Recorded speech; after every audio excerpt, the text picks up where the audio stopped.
queria compartilhar com você algo bem simples essa noite. Eu acho que... Porque Deus é simples, amém, irmãos? Deus é bem simples. Até porque se Ele não for simples, a gente não entende nada do que Ele quer ensinar para nós, né? Então Ele tem que ser simples, para a gente entender e poder viver o que a palavra dEle ensina. É muito interessante que as pessoas, e talvez você se inclua nesse grupo de pessoas que dizem que, e eu já me incluí nele, que a Bíblia é um livro muito difícil. Eu me lembro que quando meu avô ia na minha casa, né, e eu não era cristão, eu fugia um pouco dele, porque sempre que o meu avô me encontrava, ele queria falar de Jesus para mim. Sempre. 100% das vezes. Ele e a minha avó. E eu achava que o Evangelho era uma coisa que não dá para entender. Esse negócio de ler Bíblia, a gente acaba não entendendo o que está lendo. Era difícil. Mas a verdade é que quando você pega a Bíblia e começa a estudar, a Bíblia, é claro que tem uma orientação divina para escrever a Bíblia. Você tem o Espírito Santo inspirando homens a escrever a Bíblia. Agora, quais homens? Boiadeiro, pescador, a gente tem pessoas agricultores, a gente tem pessoas simples, que escreveram livros tremendos, tem pessoas rebuscadas também no entendimento, mas ali a Bíblia é um livro para todos. Diga para quem está do seu lado, a Bíblia é um livro para você. Diga, a Bíblia é um livro para você entender. Amém? Então quebra esse paradigma de que, eu não entendo a Bíblia. Às vezes você não entende, você quer começar pelo Apocalipse, né? Aí você começa a ver o cavalo vermelho, o cavalo branco, aí você fala, ixi, agora danou-se. Como é que eu vou entender o que é o que aqui? Então não dá agora. Quando você começa a ler Mateus, né? E você lê Marcos, você lê Lucas, João, Atos dos Apóstolos, você começa a ler aquilo que é mais simples, talvez, para nós entendermos, você começa a ver que a Bíblia faz todo sentido para a tua vida. A Bíblia não é um livro que faz sentido só para a vida dos outros. A Bíblia é um livro que faz sentido para a sua vida. Deus tem respostas tremendas para as tuas perguntas, para os anseios do teu coração. Sabe, a palavra de Deus, a Bíblia diz que ela é viva e ela é eficaz. Ela gera, ela produz resultados tremendos na vida do homem, de qualquer ser humano. Então a Bíblia é feita para você. Faça assim, diga assim, a Bíblia é feita para mim. Amém? A Bíblia é feita para você. Deus não escreveu algo que você não pudesse entender, porque Ele quer que você entenda. Então essa noite, eu queria compartilhar com você algo bem simples. Para a igreja e para quem está nos visitando. Porque nós às vezes não temos a oportunidade de sermos tratados quando nós nos convertemos. Muitos, eu não fui discipulado, por exemplo, mas a grande maioria aqui hoje está sendo discipulada. E como é bom você entender que Jesus mandou discipular, que era realmente para você ser firmado na palavra dele. Não ser um cristão de domingos. Alguns domingos você é cristão, outros não. Não ser cristão de momentos. Quando você sente saudade de Deus, você volta. Quando você já matou a saudade, eu vou embora. Não é isso que Deus tem para a tua vida. O que Deus tem para a tua vida é uma comunhão real, uma comunhão diária, uma comunhão que cresce, uma comunhão que resgata o teu relacionamento com Deus. Então eu queria ler um texto para você hoje, que todos conhecem bem, em Mateus 28, versículo 19 em diante. Jesus diz assim, olha, portanto, ide e fazei discípulos de todos os povos, inclusive do Brasil, batizando-os em nome do Pai, do Filho e do Espírito Santo, ensinando-os a guardar todas as coisas que eu vos tenho mandado. E certamente estou convosco todos os dias, até a consumação dos séculos. E é aqui que eu quero começar a falar do poder da palavra que saiu de Jesus. É muito interessante porque Jesus não mandou ninguém fazer crente. Você sabe, Jesus não falou, ide e façam muitos crentes. Não é que ele não quisesse alcançar a todos, mas é que dentro do propósito de Deus, ele está vendo pessoas que foram curadas emocionalmente, pessoas que foram transformadas. Então, para que isso aconteça, pessoas que foram de fato libertadas de escravidões as mais variadas possíveis, porque não existe só uma cadeia no inferno. No inferno existem vários tipos de cadeias, e talvez você esteja preso, amarrado por uma cadeia específica da tua vida. Talvez o teu problema, ele não seja o sexo ilícito, mas talvez o teu problema tenha a ver com uma autoimagem negativa. Você olha no espelho e você vê alguém que foi fadado ao fracasso. Existem muitas cadeias no inferno, existem muitas correntes do diabo. E eu quero te dizer, Deus mandou Jesus, e Jesus instruiu a igreja, para que o trabalho da igreja fosse eficaz em arrebentar, em quebrar toda a cadeia do inferno na tua vida, no nome de Jesus. Você entende? Toda a cadeia, o Senhor tem poder para liberar a sua vida, fazer de você alguém livre. E eu não estou falando só livre, porque a gente fala de libertação, a gente fala de demônio. A gente fala de ser livre das drogas, ser livre do álcool. Eu quero dizer uma coisa para você. Deus quer liberar você de você mesmo. Porque às vezes quem afunda você é você mesmo, quando você não acredita em todo o potencial, você não acredita em todo o chamado que Deus tem para a tua vida, você não consegue se levantar para vencer o pecado, porque você não crê que Deus tem toda a intenção de usar a sua vida, que Deus tem todo o desejo de levantar você do vale de ossos secos e fazer de você povo de Deus, pessoa que anda com Deus. E Deus quer. Diga para quem está do teu lado, Deus quer você. Diga para quem está do teu lado, Deus quer você. Ainda que Ele tenha que te ressuscitar, Deus quer você. Deus quer a tua vida. E olha, eu quero dizer uma coisa para você. Eu já fui bastante religioso nessa época dos meus avós, e minha avó foi uma bênção na minha vida. Mas eu comungava daquela mentalidade que dizia assim, não, o dia que eu melhorar, eu vou ser cristão. Eu vou, sabe, o dia que der uma guaribada, ficar bacana, show de bola com Deus, eu vou ser cristão. Eu gostava, às vezes eu ia nos lugares e tinha umas músicas que me tocavam, eu saía arrepiado, eu falava, o que é isso? O cara só cantou uma música, eu fiquei arrepiado, coisa estranha, nem sabia que era Deus, já falando assim, oi, alô, né? Deus mandando um recado e a gente não entende. Verdade. Deixa eu fazer uma pergunta. Quantos já foram a algum lugar e você falou assim, tem alguma coisa estranha aqui? Quantos já foram? Você já foi? Diz assim, eu estou me sentindo diferente. Sabe, isso é um bilhete de Deus. Sabe quando a gente escreve aqueles bilhetinhos e manda? É um bilhete de Deus dizendo, estou aqui. Estou querendo entrar na sua vida. Estou querendo mudar a sua vida. Eu tenho uma palavra para a sua vida. Eu quero tornar você livre. E eu ia e eu ficava tocado por Deus. E eu me lembro que em alguns momentos eu ouvi o meu avô falar, deixa eu lhe dizer algo, eu adoro ao Senhor pela vida dos meus avós. Meu avô, quando faleceu, ele tinha mais de 70 anos de evangelho. Meu avô, quando faleceu, ele tinha mais de 70 anos servindo a Deus. E eu falo isso para você porque, assim, é gostoso quando você vê que as orações da minha avó e do meu avô, eu me lembro que, e eram pessoas humildes, irmãos. Eu me lembro hoje, o dia que eu estava numa rodoviária, eu encontrei com a minha avó, ela tinha comprado um presente para o meu aniversário, ela me deu um par de meia. E eu fiquei todo feliz, porque eram pessoas humildes. E minha avó falava para mim, eu oro todos os dias, pelos meus filhos, pelas minhas noras, pelos meus genros, pelas minhas filhas, pelos meus netos e pelos bisnetos. Eu oro todo dia. Sabe o que Deus fez? Deus está salvando todos da família, porque Deus é um Deus fiel. Você entende? Deus é um Deus fiel com você.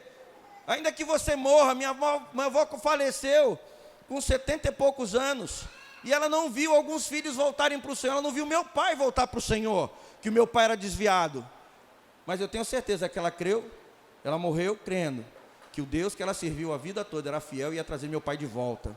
Você entende o que eu estou dizendo? Deus é fiel e é fiel com você. Deus espera nessa noite te ativar. Deus espera nessa noite avivar o teu coração, revelar ao teu coração o amor que Ele tem por você. E Deus não é religioso.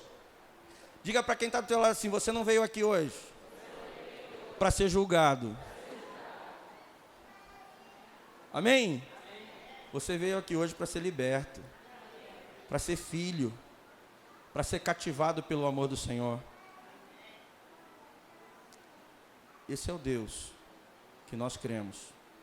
Então é muito interessante porque Jesus falou para a igreja assim: olha, eu não quero que vocês saiam por aí só fazendo crente. Eu quero que vocês façam um trabalho sério. Nós estamos fazendo aqui, mais um discípulo. E o Cristiano está fazendo lá no Vona também. Sabe por quê? Porque se você não for discípulo, e é isso que eu quero que você entenda hoje, você não vai dar valor a quem está do teu lado e ainda não é discípulo. Você pode entender o que eu estou dizendo? Às vezes nós precisamos ser discípulos. Jesus não deixou ninguém para trás. Queridos, é tremendo quando você olha a Bíblia e o testemunho o discípulo vê o discipulador, ele olha para o discipulador e ele fala: eu quero ser igual. E aí você vê Jesus. Talvez a gente perca a paciência. Quantos aqui já perderam a paciência com algum discípulo? Levanta a mão depois de mim, pode ser. Alguns de nós.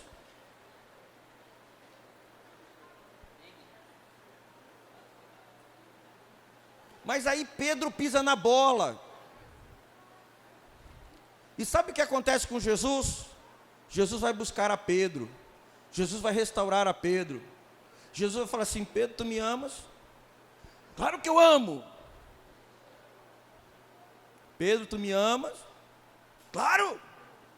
Pedro, tu me amas? Senhor, tu sabe. O bicho ainda estava aprendendo, mas Jesus não desistiu dele. Eu quero dizer algo para você: o Senhor não vai desistir da tua vida e nem nós. Amém? No que depender de nós vamos ajudar você a andar com Deus. Se você quer andar com Deus, nós vamos ajudar você a andar com Deus. Você tem que querer também. Eu não posso te obrigar a andar com Deus. Eu queria que você falasse para o teu irmão assim: conta comigo. Diga para o teu irmão: conta comigo. Diga para ele: eu quero te ajudar a andar com Deus. Queridos, tem algo interessante quando Jesus fala de ser discipulador, de discipular as nações, as pessoas. Sabe por quê? Quando você fala assim: eu quero discipular as nações não são um mapa geográfico. As nações são compostas de pessoas.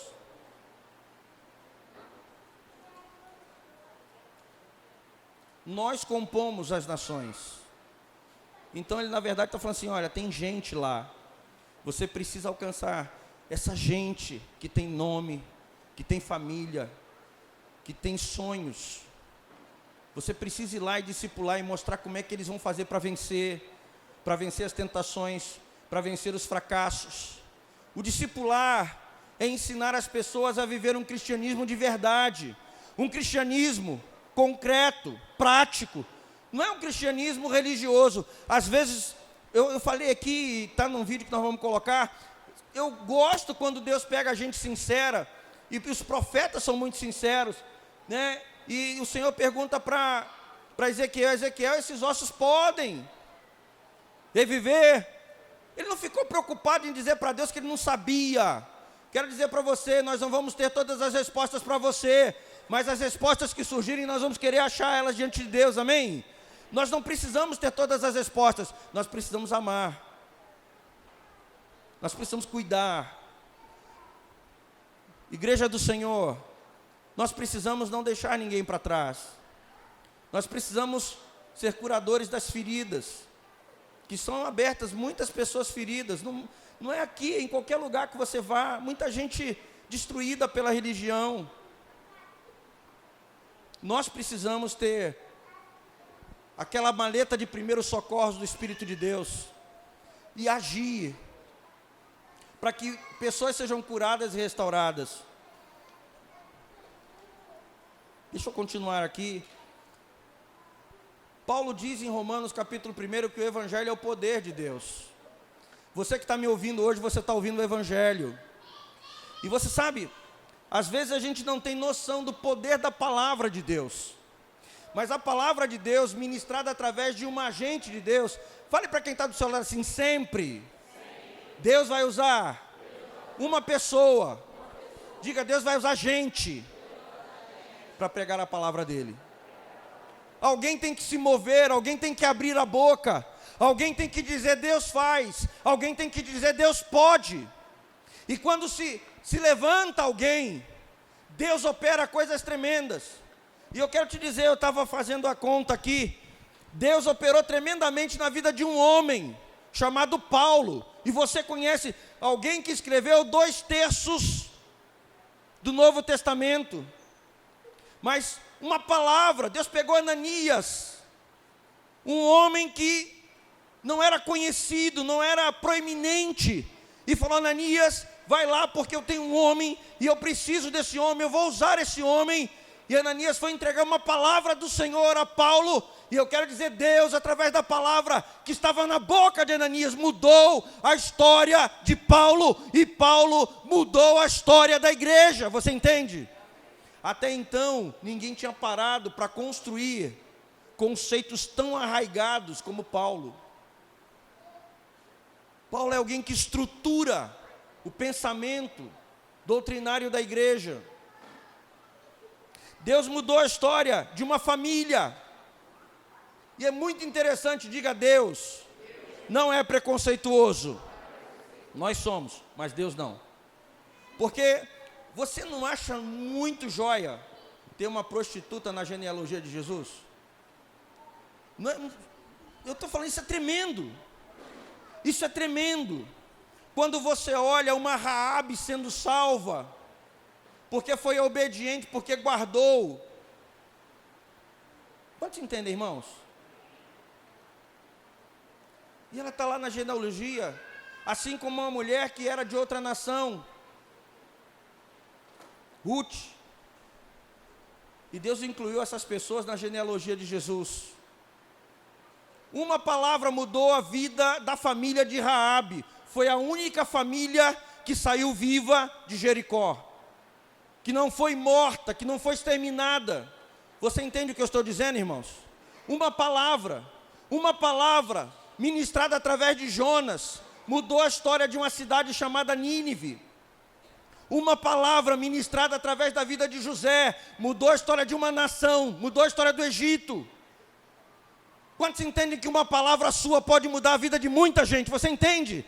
Deus pode usar a tua boca para mudar a história de muitas pessoas que estão ao teu redor e orando a Deus para que Deus faça algo, pedindo a Deus para que Deus mude algo, para que Deus traga alento, para que Deus traga esperança.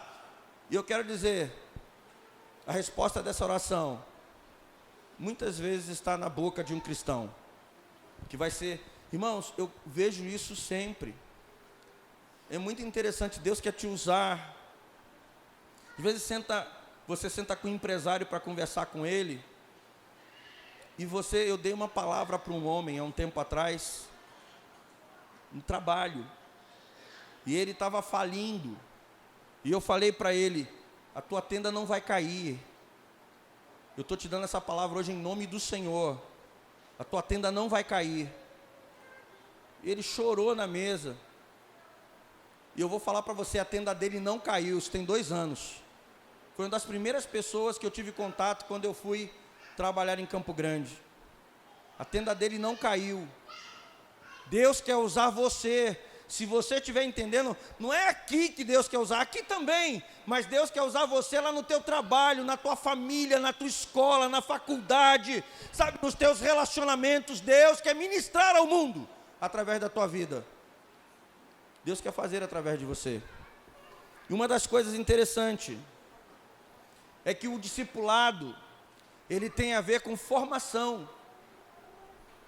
E é muito bom quando a gente percebe que Deus não quer te dar uma fezinha, uma fé religiosa, uma fé que serve para o culto de domingo à noite. Me ouça, Deus não quer te dar uma fé que só serve para o culto de domingo à noite. Deus quer te dar fé que te sirva para a vida como um todo, na segunda, na terça, na quarta, que você consiga vencer, que você consiga andar com Ele, que você consiga ser fiel, que você consiga de fato honrar a Deus com a tua vida. Então Ele te forma, Ele te traz para um discipulado para formar caráter, para formar temperamento.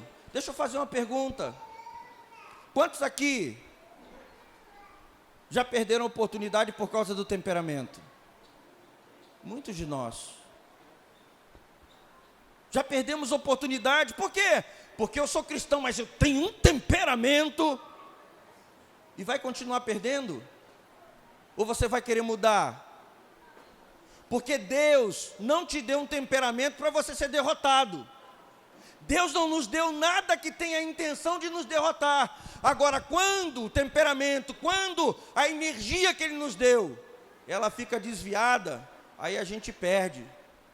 Porque a gente não está sabendo usar com sabedoria, a gente não está sabendo usar princípios na nossa vida. Então a gente acaba perdendo, sendo derrotado pelas circunstâncias, pela vida. Quantos entendem, irmãos? Hoje é um dia de você estar ouvindo, são duas coisas. Primeiro, você que já está aqui há algum tempo conosco, nós temos que discipular pessoas. Nós abrimos mão, queridos, eu não creio no dilema que tem no meio evangélico, de pessoas que querem qualidade, então tem grupos pequenos. Não, eu quero ter qualidade, qualidade, qualidade. E pessoas que dizem assim, não vou ter tanta qualidade, vou ter uma multidão. Eu quero dizer para você, Jesus tinha qualidade e tinha multidão. Jesus tinha qualidade e tinha muita gente andando atrás dele para conhecer o que ele estava falando. Nós podemos, através do discipulado, abençoar muitas pessoas. Nós podemos, através do discipulado, ter um crescimento qualificado. Agora, nós precisamos, cada um, e eu quero dar glória a Deus, porque essa semana, eu tenho, não só essa semana, esses últimos 15 dias, nós temos visto muitos irmãos procurando pessoas para serem discipuladas, discipulando pessoas, entrando num outro ritmo. Comece a cuidar de alguém. Comece a cuidar de alguém. Sabe por quê? Você vai parar de olhar só para você. Você vai parar de ter aquele olhar egoísta sobre a vida. A gente, quando não está cuidando de ninguém, a gente só consegue olhar os nossos problemas. E eu vou dizer uma coisa para você, independente se você está olhando ou não, você vai ter problema e eles não vão passar. Quantos entendem? Faz parte da vida ter problemas. A vida tem desafios. A vida tem os muros para nós transpormos.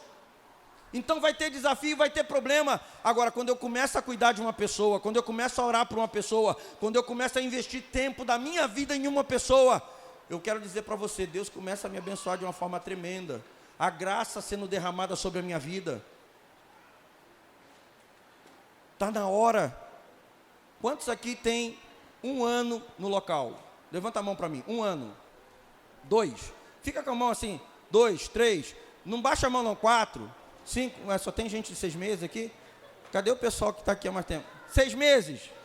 A fila aqui é de 6 meses. O que eu estou dizendo?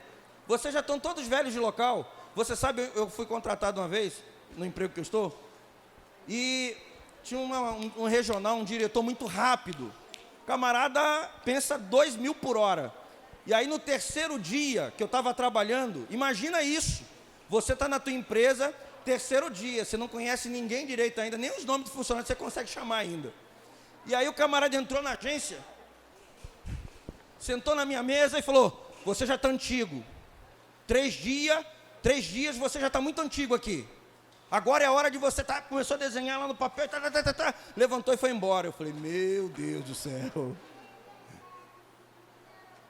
Eu quero dizer para você que você já está antigo. Está na hora de você abraçar alguém, começar a cuidar de alguém. Quando eu for ministro, eu quero dizer para você, Deus quer te usar hoje. Deus quer levantar você da cadeira hoje, quer mandar você na casa de alguém visitar, levar uma palavra de cura. Está na hora de você chegar na casa de alguém e mesmo que você não seja presbítero, pedir o óleo e falar, vem cá que eu vou te ungir e eu vou orar e você vai se levantar em nome de Jesus. Você entende o que eu estou dizendo?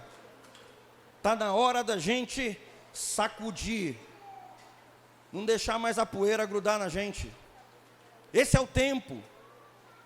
Esse é o teu tempo de mudar a história das pessoas que você ama. e de deixar que Deus mude a tua. É muito interessante, porque quando você lê a Bíblia, João 15, Jesus fala que aquele galho que dá fruto, ele poda. E queridos, falei isso aqui esses dias. Como podar dá certo? Agora que eu sou quase um agricultor profissional, como podar dá certo? Você pega uma planta, poda nos lugares certos. Sabe o que acontece? Na semana seguinte, ela dá uma estufada, ela revigora. E aí eu fui pegar, por quê? Porque a planta pensa que ela vai morrer. Então ela dá flor e depois dá o fruto. Eu não sei se ela pensa, mas a pessoa me falou isso, eu só estou... planta pensar, fica um negócio meio complicado, eu até entendo. Mas o instinto da planta diz para ela que ela está morrendo. Ficou melhor agora, né? Planta pensa, vai ficar um negócio, né? Aí daqui a pouco vai ter gente, minha plantinha, se bem que tem, né, irmãos? Como é que você vai? Está linda hoje. Cuidado, hein? Se passar o pessoal do manicômio, leva todo mundo. Cuidado com esse negócio. Então o instinto da planta diz para ela que ela precisa se perpetuar. Então quando você poda, o instinto da planta diz assim, eu vou morrer, eu preciso me perpetuar. Como é que uma planta se perpetua? Ela dá flor, dá fruto, e no fruto dela tem o quê? A semente. É a forma que ela tem de se perpetuar. Às vezes Deus vem e poda você. Aí você fica meio desesperado, você começa a orar, vai jejuar, vai ler Bíblia, se inscreve na escola, vai para o grupo familiar. Sabe o que vai acontecer? Você vai dar fruto. Quantos entendem? Diga para o teu irmão assim, na maioria das vezes, ele só está podando você. Amém? Porque se ele tivesse te cortado, você já estava pegando fogo. Quantos entendem? Ele ainda não cortou você. Aplauda o Senhor por isso.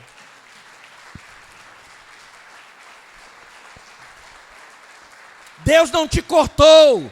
Deus está podando você para que venha um desespero, um sentimento de urgência e você comece a perceber, eu já estou há muito tempo aqui, está na hora do fruto. Está na hora de trabalhar para o Senhor, está na hora de eu investir a minha vida no reino de Deus. Deixa eu falar uma coisa para vocês. Queridos, eu amo o reino de Deus, mas a gente não pode achar que o reino vem em primeiro lugar, porque quem tem que vir em primeiro lugar na tua vida é o Senhor. Quantos entendem? Amarás o Senhor teu Deus.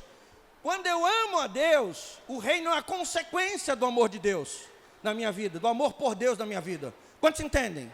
Quantos entendem? O reino não pode estar acima de Deus.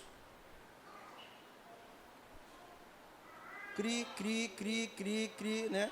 E fez-se silêncio. Mas eu quero que você pense sobre isso. Às vezes eu vejo pessoas colocando o reino acima do Senhor, e aí sabe o que acontece? Religião. A gente não dá fruto. Agora, quando eu amo a Deus, eu vou buscar o reino em primeiro lugar e a sua justiça, e eu vou fazer tudo o que o rei mandou eu fazer. Quantos entendem? Jesus morreu por amor. Só o amor podia prender Jesus na cruz. Vocês entendem isso? Só o amor podia ter prendido Jesus na cruz do Calvário.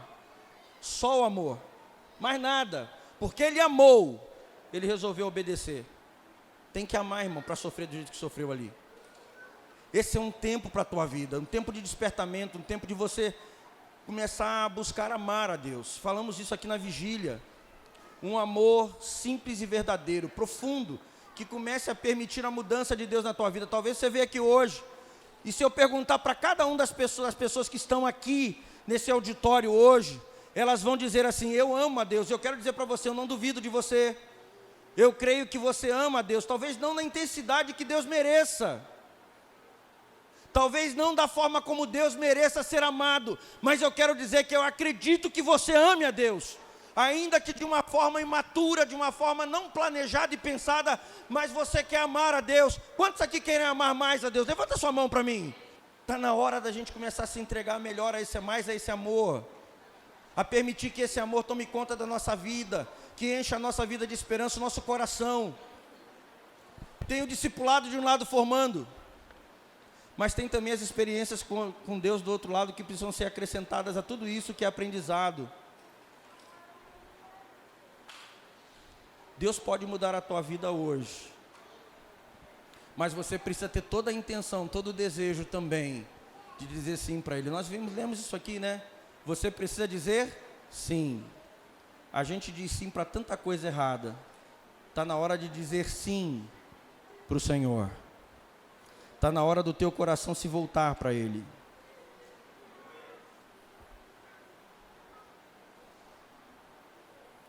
Eu queria terminar. Você sabe, Jesus é uma figura do Filho perfeito. Ele foi e Ele é um exemplo. É como se tivesse ali um pôster dizendo assim, você precisa ser desse jeito aqui. Jesus é um exemplo perfeito, é um protótipo perfeito do que Deus quer levantar na terra, filhos maduros e perfeitos. E tem um convite de Jesus para cada um de nós aqui, independente de como você entrou. Você pega Mateus 11 e diz assim, vinde a mim, todos vós, e aprendei de mim. É hora de você se levantar para aprender dele. Aprender, e aí a Bíblia começa a te ensinar como ele agia, como ele se movia, como ele praticava a obediência. A obediência de Jesus não causava aquele incômodo, estou fazendo porque eu tenho que ser obediente. Ele amava o Pai, então ele obedecia. O discipulado vai te mostrar essas coisas, porque o teu discipulador também vai estar buscando isso em Deus. Você que está entrando aqui hoje, ou que está nos visitando já algumas vezes, deixa eu lhe dizer, o Senhor não quer fazer de você um crente. Deus não tem a intenção de fazer de você crente. Deus tem toda a intenção de fazer de você um discípulo que obedece, que quer andar com Ele. Alguém que o ame, alguém que o busque, alguém que queira expressar fidelidade a Ele com toda a dificuldade. Alguém que não vai ser perfeito, mas vai ter uma entrega de coração verdadeira. Eu queria que você ficasse em pé, no nome de Jesus.